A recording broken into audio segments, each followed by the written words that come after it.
उसके अलावा बड़ा चट्टान से आपको काट कर निकाल रहा है। మరి అలాగే ఒక పెద్ద పర్వతం నుండి మిమ్మల్ని నరికి తీసుకొని వస్తున్నాడు. आप इतना बड़ा चट्टान है, మీరు ఇంత పెద్ద కొండై ఉన్నారు, आपको इस कलीसिया में लाता है, మరి మిమ్మల్ని ఈ సంఘంలోని తీసుకొని వస్తున్నారు. एक एक दिन थोड़ा थोड़ा थोड़ा काट कर एक सही पत्थर आप में बनाता है। మరి ఒక్కొక్క రోజు ఈ రాయిని చెక్కి చెక్కి సిద్ధపరుస్తూ ఉన్నాడు. थोड़ा थोड़ा काट कर निकाल कर सिद्ध करता है। మరి కొంచెం కొంచెంగా నరికి చెలిగి మరి సిద్ధం చేస్తున్నాడు. जो लोग इसके लिए समर्पण करेगा, ఏ ప్రజలైతే దీని కొరకై సమర్పణ చేసుకుంటారో वो ही सिद्ध होंगे। వాళ్ళే సంపూర్ణులవుతారు. ये बात कितने लोगों को समझ में आ रहे हैं? ఈ మాటలు మీలో ఎంతమందికి అర్థమయ్యాయి? बहन लोगों को समझ में आया? సహోదరులారా అర్థమైందండి? अर्थम समझ में आया तो हाथ अच्छी तरह ऊपर करे। మరి అర్థమవుతే చేయి బాగా పైకెత్తండి. अभी भी कुछ बहन लोग ऐसा बैठा, अभी क्या बोलो? ఇంకా కొంతమంది సహోదరులు తల కింద చేయి పెట్టుకుని ఏం చెప్పాలన్నట్టు కూర్చున్నారు. मैंने अभी तक का आस्ता आस्ता बोला हुआ बात भाई लोग अच्छी तरह हाथ ऊपर किया। बहन लोगों को जितना बहन लोगों को समझ में आया हाथ अच्छी तरह ऊंचा करे। మరి ఇప్పటి వరకు నేను నెమ్మది నెమ్మదిగా చెప్పిన సంగతులు సహోదరులకు ఎక్కువ అర్థమయ్యే కనుక ఎక్కువ లేపారు. మరి సహోదరులకు బాగా అర్థమైతే చేయి పైకెత్తి చూపెట్టండి. अभी भी देखो आधा से ज्यादा लोग हाथ नहीं खड़ा किया। आप और एक बात ఇప్పటికి కూడా చూడండి, बात आपको बता रहा हूं। నేను ఎందుకు ఈ మాటలు మీతో చెబుతున్నాను? बहुत तेरा लोग कलीसिया में आकर कुछ पाने के लिए आता है, మనలో చాలా మంది సంఘంలో ఏదో పొందుకోవడానికి వస్తారు. लेकिन असली में कलीसिया में क्या होता है? కానీ వాస్తవంగా సంఘంలో ఏం జరుగుతోంది बोलो, చెప్పండి. आपको काट कर छोटा करता है। మిమ్మల్ని నరికి నరికి చిన్నగా చేయడం జరుగుతుంది. आप सोचते होंगे मैं कलीसिया में जाकर बड़ा हो जाएंगे। మీరు అనుకుంటూ ఉండొచ్చు నేను సంఘంలోకి వెళ్ళిన తర్వాత గొప్పనైపోతా. मेरे प्यारों, कलीसिया में जब आप आता है आपका एक एक बात काट कर आपको छोटा करता है। నా ప్రియులారా, మీరు ఎప్పుడైతే సంఘంలోనికి ప్రవేశిస్తారో మీలో ఉన్న ఒక్కొక్క విషయాన్ని నరికి చిన్నగా తగ్గించడం జరుగుతుంది. हम अलग अलग साइज का है, మనం అందరం కూడా ఆయా కొలతలు కలిగిన వాళ్ళం. एक ही साइज का नहीं है। అందరం ఒకే కొలత కలిగిన వాళ్ళం కాదు. कुछ लोग बहुत बड़ा है, కొంతమంది చాలా పెద్దోళ్ళు, कुछ लोग पतला है। కొంతమంది ఏమో బక్కగా ఉన్నారు. पतला भी हो बड़ा हो प्रभु एक साइज बना देगा। మరి బక్కగా ఉన్నా బలంగా ఉన్నా ప్రభు అయితే ఒకే ఆకారం ఇస్తాడు. बहुत मोटा है, आपके अंदर से सिर्फ 10 हाथ का एक तख्त निकालना है। మీరు బాగా బలిష్టంగా బలంగా ఉన్నా మీ లోపల నుండి 10 అంగుళాల పలకనే బయటికి తీస్తాడు. आप पतला है तो भी आपके अंदर से भी उतना तख्त निकालना है। మీరు బక్కగా ఉన్నా కూడా మీ లోపల నుండి అంతే కొలత పలక తీస్తాడు. तो ये काम करने के लिए हम अपने आप को प्रभु के दासों के हाथ में सौंपना है। మరి ఈ పని ప్రభు మన మీద జరిగించడానికి మనము దేవుని దాసులకు మనల్ని మనం అప్పగించుకోవాలి. ये हम एक एक पत्थर अलग अलग साइज का है, మనము ఒక్కొక్క రాళ్ళము వేరు వేరు కొలతలు కలిగి ఉన్నాం. तो थोड़ा थोड़ा करके काट काट काट करके आपको पूरा तैयार करना है। మరి ఒక్కొక్క రాయిని చెలిగి చెలిగి మిమ్మల్ని సిద్ధం చేయాలి.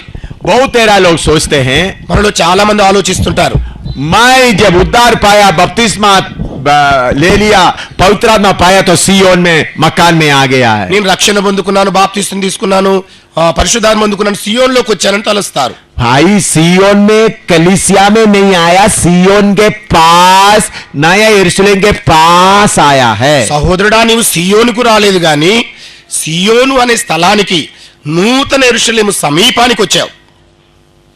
समझ में आया? అర్థమైందండి మీకు? नहीं, आप ये नहीं सोचना मैं बपतिस्मा लिया, पवित्र आत्मा पाया और एकदम मैं नया यरूशलेम में आ गया है। ఇలాగ అనుకోవద్దు. మీరు రక్షణ పొందుకున్నాను, బాప్తిస్మం తీసుకున్నాను, పరిశుద్ధాత్మను పొందుకున్నాను, వెంటనే వస్తానని అనుకోవద్దు. बल्कि सियोन के उधर में लिखा है, అక్కడ రాయబడి ఉంది सियोन के पास आया है। మనము సియోను సమీపానికి వచ్చాం. ऐसा है ना? आपका बाइबल में पढ़कर देख लो, మీ బైబిల్లో అలాగే ఉందో చూడండి ఒకసారి. और एक बार पढ़कर देखो, మరొక మాట చదవండి. हिब्रू 12:18-24। మరి హెబ్రీయులకు రాసిన పత్రిక 12వ అధ్యాయం 18 నుండి 24. थोड़ा पढ़कर देखें हम किधर आए हैं। మనం ఎక్కడికి వచ్చామో కొంచెం చదివి చూడండి. స్పృశించి తెలుసుకోదగినట్టు మండుచున్నట్టు కొండకును అగ్నికిని కారు మేఘముకును గాఢాంధకారమునకును తుఫానుకును బూరధ్వనికిని మాటల ధ్వనికిని మీరు వచ్చి ఉండలేదు. ఒక జంతువైనను ఆ కొండకు తాకిన రాళ్లతో కొట్టబడవలనని ఆజ్ఞాపించిన ఆ మాటకు వారు తాళలేక ఆ ధ్వని విన్నవారు మరి ఏ మాటయు తమతో చెప్పవలదని బతిమాలు కొనిది. మరియు ఆ దర్శనమెంతో భయంకరముగా ఉన్నందున మోసే నేను మిక్కిలి భయపడి వణుకుచున్నానను. ఇప్పుడైతే సియోను కొండకును జీవము గల దేవుని పట్టణమునకు అనగా పరలోక యెరూషలేమునకును వేవేల దూతల యుద్ధకును పరలోకమందు వ్రాయబడిన జ్యేష్ఠ సంఘమునకును వారి మహోత్సవమునకును అందరికి న్యాయాధిపతి అయిన దేవుని యుద్ధకును సంపూర్ణ సిద్ధి పొందిన నీతిమంతుల ఆత్మల యుద్ధకును క్రొత్త నిబంధనకు మధ్యవర్తి అయిన యేసు యుద్ధకును హేబేలు కంటే మరి శ్రేష్టముగా పలుకు ప్రోక్షణ రక్తమునకు మీరు వచ్చి ఉన్నారు. उसका समीप आया है, नजदीक आया, ऐसा है ना. దానికి సమీపంగా వచ్చారని రాయబడి ఉంది కదా. तो वो है कलीसिया. అదే సంఘం అంటే. तो कलीसिया में क्या होता है? అందుకనే సంఘంలో ఏం జరుగుతోంది? अच्छी तरह विश्वासी लोग सुनना है. విశ్వాసులైన వారు మంచిగా వినాలి. कुछ लोग कलीसिया में आकर चंगाई ढूंढता है. కొంతమంది సంఘంలోకి వచ్చి స్వస్థతను వెతుకుతుంటారు. सब लोग पास्टर लोग भी इधर ध्यान से सुनना है. పాస్టర్లు కూడా ఇక్కడ జాగ్రత్తగా దృష్టి పెట్టండి. बहुत तेरा लोग कलीसिया में आकर चंगाई ढूंढता है. మనలో చాలా మంది సంఘంలోకి వచ్చి స్వస్థత వెతుకుతుంటారు. और स्वस्थता नहीं मिलते तो दूसरे कलीसिया में चले जाता है. మరి స్వస్థత దొరకకపోతే వేరే సంఘానికి వెళ్తారు. कुछ लोग कलीसिया में आकर आर्थिक मदद चाहते हैं. కొంతమంది సంఘాల్లోకి వచ్చి ఆర్థిక సహకారం కోరుకుంటారు. लेकिन वो नहीं होते तो दूसरे कलीसिया में चले जाता అది है. అక్కడ దొరకనట్లయితే మరో సంఘానికి వెళ్తారు. मेरे प्यारों, कलीसिया में आकर आपके लिए कुछ बाहर से नहीं मिलता बल्कि आपको काट कर साइज में बनाता है. నా ప్రియులారా, మీరు సంఘానికి వచ్చిన తర్వాత బయట నుండి ఏవో దొరకవు గాని మీకున్న వాటిని నరికి చిన్నగా చేయడం జరుగుతుంది. ये कितने लोगों को समझ में आ रहे हैं? ఈ మాటలు ఎంతమందికి అర్థమయ్యాయి? बाहर से आपको कितने चीजें मिल गया, समझ लो बाहर से आपको कितने चीज मिल गया है. हाँ, బయట నుండి ఎన్నో వస్తువులు దొరికాయని అనుకోండి. मौत आते समय ये सब छोड़कर जाना पड़ेगा. మరణం వచ్చినప్పుడు ఇవన్నీ కూడా వదిలేసి వెళ్తాయి. मकान छोड़कर जाना पड़ेगा, ఇల్లు వదిలి వెళ్ళాలి, नौकरी छोड़कर जाना पड़ेगा, ఉద్యోగం వదిలి వెళ్ళాలి, पैसा छोड़कर जाना पड़ेगा. డబ్బులు వదిలి వెళ్ళాలి. छोड़कर किधर जाएंगे? మరి వదిలి ఎక్కడికి వెళ్ళాలి? नरक की आग में जाएंगे. నరకాగ్ని వైపు వెళ్ళాలి. लेकिन कलीसिया में आने के बाद కానీ సంఘంలోకి వచ్చిన తర్వాత प्रभु के दास लोग काट काट काट कर सिद्ध करेंगे. దేవుని దాసులు నరికి నరికి సిద్ధపరుస్తారు. ये जब से मैंने आया मैं क्या कर रहा था? మరి ఎప్పటి నుండి అయితే నేను వచ్చానో ఏం చేస్తున్నాను? मैं काटता हूं. నేను నరుకుతున్నాను, కోస్తున్నాను. कितने लोगों को मालूम हो गया मुझे थोड़ा कुछ कोसा है? ఎంతమందికి कुछ काटा है. అర్థమైంది నన్ను కొంచెం కోసారని చెప్పి? कितने लोगों का अनुभव होता है? ఎంతమందికి అనుభవం అయింది? हाँ, प्रभु का धन्यवाद हो. దేవునికి వందనాలు కలుగునుగా. प्रभु कलीसिया में हमको काटता है, ప్రభు సంఘంలో మనల్ని నరుకుతాడు, हमको छोटा करता है, మనలను చిన్నగా చేస్తాడు, हमको साइज में बनाता है. మనలను కొలత ప్రకారంగా చేస్తాడు. अभी आप लोग पीछे पीछे ब्रदर के पीछे बोलने का है. మీరు ఇప్పుడు నా వెనుక చెప్పాలి. आप बोलना है कलीसिया में आकर हमको बड़ा नहीं करता बल्कि हमको काट कर छोटा करके साइज में बनाता है. थोड़ा थोड़ा करके आपने बोलना. సంఘంలో अच्छा, पीछे पीछे నాతో बोलना. పాటు చెప్పండి. సంఘంలో మనం వచ్చిన తర్వాత మనలను పెద్దగా చెయ్యరు గాని రోజు రోజు కోసి చిన్న కొలతగా చేస్తారు.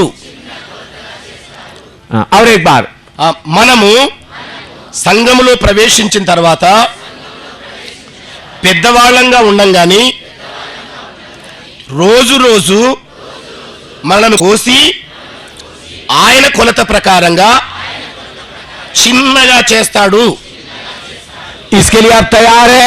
దీని కొరకు మీరు సిద్ధంగా ఉన్నారా? మరి जो लोग इसके लिए तैयार है उनको तैयार करके यीशु बादलों पर आते समय में स्वर्गीय स्थानों में ले जाएगा. ఎవరైతే అలా సిద్ధపాటు కలిగి ఉంటారో ప్రభువైన యేసు మేఘాల గుండా వచ్చినప్పుడు వాళ్ళని తీసుకొని పరలోక స్థానమందు కూర్చోబెడతాడు. इसलिए मेरे प्यारों, कलीसिया में आप बड़ा पत्थर है या बड़ा पेड़ है, आपको काट कर छोटा कर देता है. అందుకే నా ప్రియులారా, సంఘంలో మీరు పెద్దవాళ్ళైనా పెద్ద చెట్టైనా మిమ్మల్ని నరికి చెలిగి చిన్న ఆకారంలో మారుస్తారు. उसके लिए आप तैयार रहना है। దీని కొరకు మీరు సిద్ధంగా ఉండాలి. प्रभु से हमेशा बोलना है, ప్రభుతో ఎల్ల వేళలా చెప్పాలి. प्रभु मेरा गुस्सा का हिस्सा आप तोड़कर उसको अलग कर दो प्रभु। ప్రభువా నాలో ఉన్న కోపం అనే భాగాన్ని నరికి వేరు చేయ్యా. अबे मैं इसको दूसरा तरीके से आपको समझाता हूं. నేను దీన్ని మరొక రకంగా మీకు అర్థం చేయిస్తాను. समझ लो आप एक बहुत बड़ा पेड़ है. మీరు అనుకోండి మీరు ఒక పెద్ద చెట్టు అయి ఉన్నారు.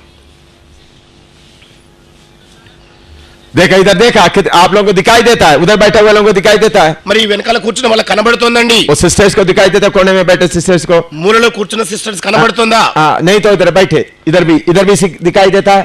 ఇక్కడ కనబడుతుందండి. మరి तो अभी इसके अंदर से सिर्फ एक छोटा सा तख्त निकालना है, మరి పెద్ద మొద్దులో నుండి ఒక చిన్న పలక బయటికి తీయాలి.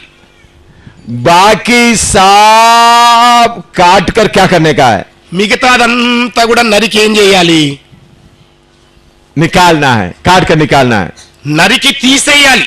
अभी प्रभु के दास लोगों के पास प्रभु अपना तलवार दिया हुआ है, तलवार और आरी दिया हुआ है. మరి ఇప్పుడు ప్రభు దాసులకు దేవుడు మరి ఖడ్గాన్ని ఆ తర్వాత బాడిసని ఇచ్చేశాడు.